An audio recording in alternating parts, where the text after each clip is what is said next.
Halo para penggemar solo leveling. Setelah kita menyaksikan Jinwo yang mampu mengalahkan para monark hanya dalam waktu singkat, dan ia juga telah mendapat pasukan Shadow Army yang ditinggalkan oleh Shadow Monarch. Kini kita akan melihat Jinwo yang akan melakukan persiapan bersama pasukannya untuk menghadapi perang besar melawan pasukan penghancur The King of Dragon. Tapi sebelum kita lanjutkan pembahasannya, bolehlah kasih like dan subscribe dulu channel ini. Semoga kalian selalu diberi kesehatan dan selalu berbahagia. 果たしてどこまで行けるか。悪魔の城攻略。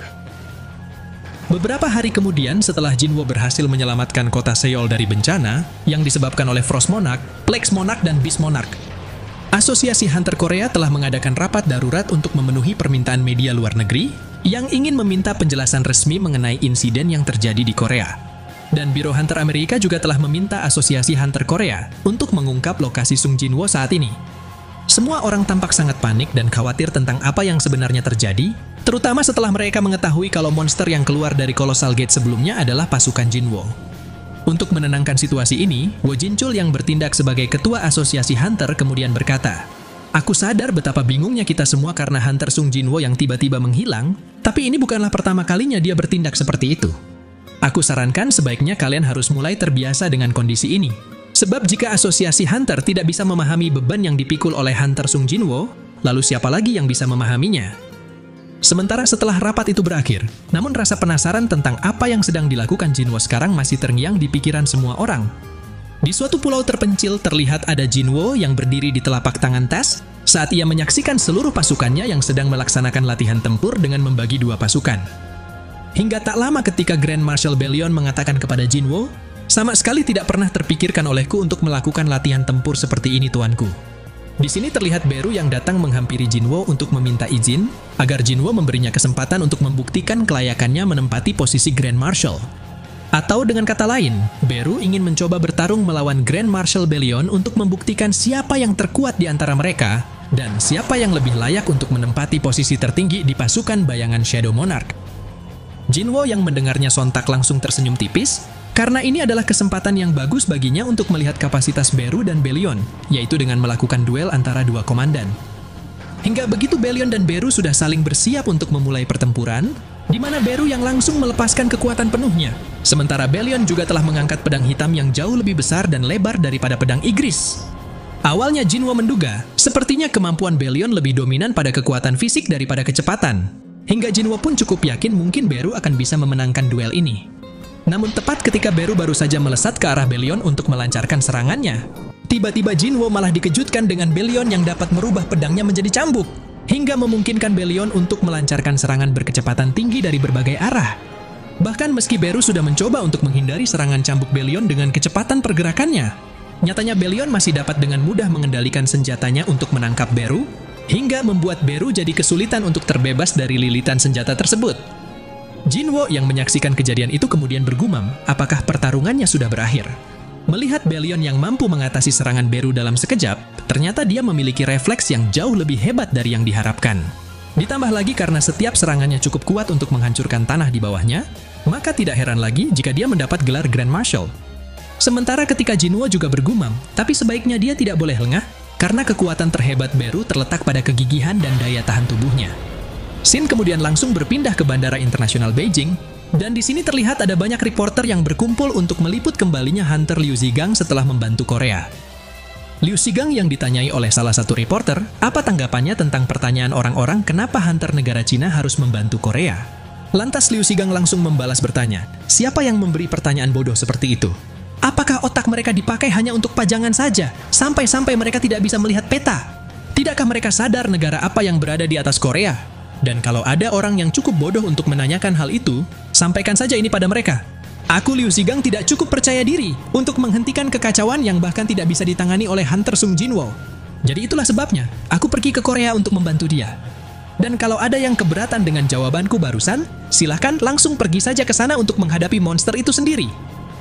Namun tidak berselang lama setelah Liu Zigang baru saja mengatakannya, tiba-tiba semuanya langsung dikejutkan dengan kemunculan Colossal Gate di langit Cina, hingga membuat Liu Zigang jadi sulit mempercayai bagaimana hal ini bisa terjadi. Bersamaan dengan itu, Sin kemudian kembali memperlihatkan situasi pertempuran antara dua komandan Shadow Army, di mana Bellion yang berhasil mengalahkan Beru dengan menghempaskannya ke tanah, Bahkan Beru sampai dibuat tidak berkutik saat pedang Belion menancap di tubuhnya. Namun karena Beru tidak ingin menyerah begitu saja dan tetap bersikeras untuk melanjutkan pertarungan itu, Jinwo yang penasaran kemudian bertanya kepada Beru, "Kenapa kau sangat menginginkan posisi Grand Marshal?" Hingga setelah Beru menjawab, "Karena dengan menjadi Grand Marshal, maka saya akan selalu berada di sisi Anda, tuanku." Lantas Jinwo pun kembali berkata kepada Beru, "Kalau begitu, Grand Marshal Belian akan menjadi tangan kananku, dan kau bisa menjadi tangan kiriku." Beru yang mendengarnya tentu jadi merasa sangat senang, bahkan ia sampai menangis terharu karena masih bisa berada di sisi Jinwo. Namun berhubung saat itu Igris juga ingin meminta kesempatan untuk menantang Grand Marshal. Jinwo yang tidak mau ambil pusing meladeni permintaan Igris, akhirnya ia langsung memberikan Igris posisi untuk berada di belakangnya saja. Semuanya tampak berlomba-lomba untuk membuktikan kekuatan mereka kepada Jinwo. Begitu juga dengan Tas yang ingin menantang ketiga prajurit naga untuk menguji semburan api siapa yang lebih besar di antara mereka. Jadi ketika prajurit naga itu mulai menembakkan semburan nafas api mereka ke langit, dengan sombongnya Tas malah tersenyum seolah-olah meremehkan mereka, karena dengan bantuan item sihir yang ia miliki, Tas bisa menembakkan semburan api yang jauh lebih besar daripada ketiga naga tersebut. Beberapa saat kemudian, setelah prajurit bayangan selesai membuktikan kekuatan mereka masing-masing, Beru telah memerintahkan pasukan semutnya untuk membangun sebuah tempat peristirahatan agar Jinwo bisa beristirahat selagi mereka berada di sini. Sementara ketika Jinwo ditanyai oleh Belion, "Kenapa Anda tidak mensumon kembali semua prajurit ini ke dalam bayangan Anda, tuanku?" Lantas Jinwo pun menjawab, "Aku hanya ingin kalian bisa bersantai di sini dulu, karena sudah terlalu lama kalian terjebak di dalam celah dimensi." Lalu setelah Jinwo juga berkata kepada Belion, "Berhubung yang kau layani sekarang bukanlah Shadow Monarch yang sebelumnya, tidakkah kau merasa sedih karena tidak bisa bertemu dengan Ashborn?" Saat itu Belion mulai menceritakan tentang dirinya yang selama ini selalu berada di sisi Ashborn, bahkan ketika Ashborn akan melawan ruler yang mengkhianati Absolute Being. Dan ketika Ashborn mendapatkan kekuatan kematian, saat itu dirinya lah yang menjadi prajurit pertama Shadow Monarch dan selalu melayani Ashborn dalam waktu yang sangat lama, jadi Belion tidak pernah sekalipun meragukan keputusannya. Belion mengungkapkan hubungan antara dirinya dan Ashborn berawal ketika ia masih menjadi buah dari World Tree, di mana itu adalah pohon dunia yang sangat besar dan cabang-cabangnya bisa menutupi seluruh semesta. Kemudian dari cabang World Tree itulah, semua prajurit langit terlahir dalam bentuk buah. Di keesokan harinya setelah Jinwo menyelesaikan latihan tempur prajurit bayangannya, Jinwo berencana akan memberitahu semua orang tentang keberadaan 8 pasukan besar yang bisa datang kapan saja untuk memulai perang, dan tidak ada jaminan kalau semua orang akan selamat. Bahkan Jinwo juga tidak bisa menjanjikan dunia akan tetap berjalan sebagaimana mestinya, karena sehebat itulah kekuatan milik King of Dragon yang Jinwo lihat dari ingatan Ashborn. Mengingat The King of Dragon dan pasukannya bisa menghancurkan semua musuhnya sampai menjadi abu, dan pasukan semengerikan itu sedang mengincar bumi.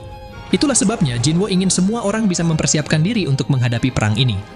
Namun sebelum bencana terbesar itu akan terjadi, terlebih dahulu Jinwo ingin menghabiskan waktu bersama keluarganya dengan memasakkan makanan untuk mereka.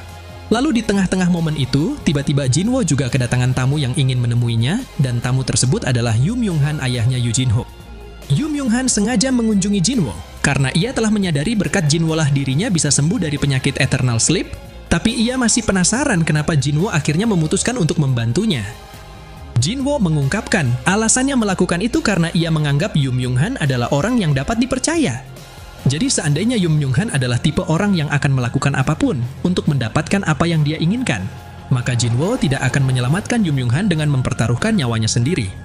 Atau lebih tepatnya, itu karena Yum Myung-han tidak memaksakan keinginannya terhadap Yu Jinho. Yum Myung-han yang mendengarnya merasa sangat berterima kasih kepada Jinwo, dan ia berencana ingin membalas kebaikan Jinwo dengan akan mengabulkan apapun yang Jinwo inginkan. Hingga setelah Jinwo mengatakan saat ini aku tidak menginginkan apapun, tapi kalau terjadi sesuatu yang buruk padaku nanti, bisakah kau mengurus ibu dan adikku? Akhirnya Yum Myung-han berjanji akan mengurus keluarga Jinwo dengan baik, yang kemudian Jinwo langsung pergi menemui Wo Jinchul di kantor Asosiasi Hunter untuk membicarakan tentang kemunculan Colossal Gate di langit Cina, dan ada 8 Colossal Gate lain yang juga bermunculan di seluruh dunia dalam waktu yang sama. Jinwo yang ditanyai oleh Wo Jinchul apakah semua gate itu adalah milikmu Hunter Sung. Lantas Jinwo pun menjawab gate itu bukanlah milikku, melainkan milik musuh umat manusia. Lalu setelah Jinwo menatap Wo Jinchul dengan serius dan bertanya, apakah kau bisa mempercayaiku ketua? Kemudian Wo Jinchul menjawab, iya aku mempercayaimu. Saat itu Jinwo mulai beranjak mendekati Wo Jinchul dan langsung menyentuh dahinya untuk menunjukkan semua ingatan Shadow Monarch kepada Wo Jinchul. Wo Jinchul yang kaget setelah mengetahui kebenaran yang baru saja ia lihat, Sontak ia jadi bertanya-tanya bagaimana mungkin semua itu bisa terjadi. Selama ini, ia selalu menganggap para hunter adalah makhluk spesial karena dewa telah memberikan kekuatan khusus kepada mereka.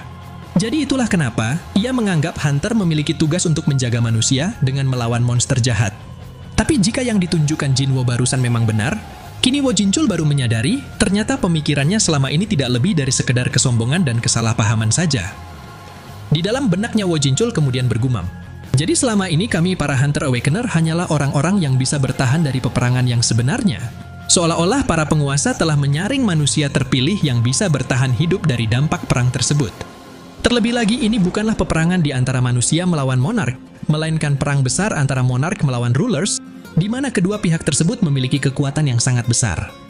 Wo Jinchul kemudian sekali lagi bertanya kepada Jinwo, bagaimana mungkin itu bisa terjadi? Dan apakah kau ingin melawan musuh seperti itu sendirian Hunter Sung? Lalu setelah Jinwo menjawab iya, dan Wo Jinchul kembali bertanya, jadi bagaimana cara kami membantumu? Sehari setelah pertemuan itu, Wo Jinchul langsung mengundang setiap perwakilan negara di seluruh dunia untuk menghadiri konferensi pers atas permintaan Jinwo. Wo Jinchul yang ditanyai oleh bawahannya, sebenarnya apa yang telah dikatakan Hunter Sung kemarin, hingga membuat wajahmu tampak sebegitu pucatnya ketua. Sontak Wo Jinchul jadi kembali teringat dengan pasukan King of Dragon yang telah Jinwo tunjukkan padanya, dan ada satu naga yang sangat besar sedang terbang di belakang pasukan itu. Bahkan saking hebatnya kekuatan makhluk ini, tidak peduli meski seluruh hunter di dunia menyerangnya secara serentak, naga itu tidak akan tergores sedikit pun. Dan tekanan nafasnya bahkan sudah cukup kuat untuk membumi hanguskan dunia ini hanya dengan satu hembusan nafas saja. Sesaat kemudian ketika Wo Jinchul menghubungi Jinwo untuk memberitahukan bahwa semua perwakilan negara sudah berkumpul.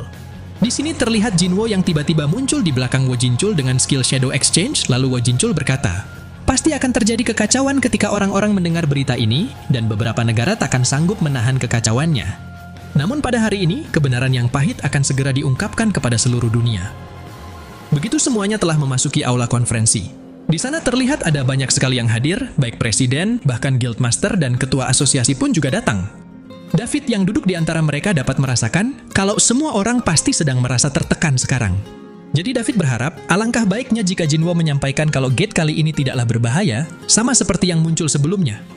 Namun pada kenyataannya, saat itu Jinwo malah menyampaikan hal yang sebaliknya dengan berkata, kali ini kalian semua akan berada dalam kesulitan yang besar, dan tidak ada seorang pun dari kalian yang akan bisa aman dari bencana ini, karena musuh akan muncul di hadapan kalian dan membawa kehancuran ke seluruh dunia. Mendengar hal itu, salah satu hadirin langsung bertanya kepada Jinwo, apa kau ingin kami mempercayai perkataanmu begitu saja? Jangan bilang kau juga menganggap, bahkan hunter level nasional pun juga takkan bisa menghentikan mereka. Jinwo menjawab, setidaknya ada ratusan monster hewan buas yang kekuatannya setara dengan Kamish akan muncul dari gate itu. Dan mereka adalah malapetaka paling mengerikan yang pernah muncul di bumi. Jadi tentu saja, bahkan bagi hunter level nasional pun takkan bisa menghentikan mereka. Tapi berhubung masih banyak di antara para hadirin yang meragukan pernyataan Jinwo, dan mereka juga ingin meminta Jinwo membuktikan perkataannya. Pada saat itu juga, Jinwo terpaksa menggunakan kekuatannya untuk membuat beberapa gate di ruangan tersebut. Hingga kejadian itu seketika menggemparkan semua orang. Bagaimana mungkin Jinwo bisa membuat gate, terlebih lagi bisa membuat sebanyak itu sekaligus. Jinwo mengungkapkan, musuh kita bisa menciptakan gate dimanapun dan kapanpun mereka mau, sama seperti yang aku lakukan tadi.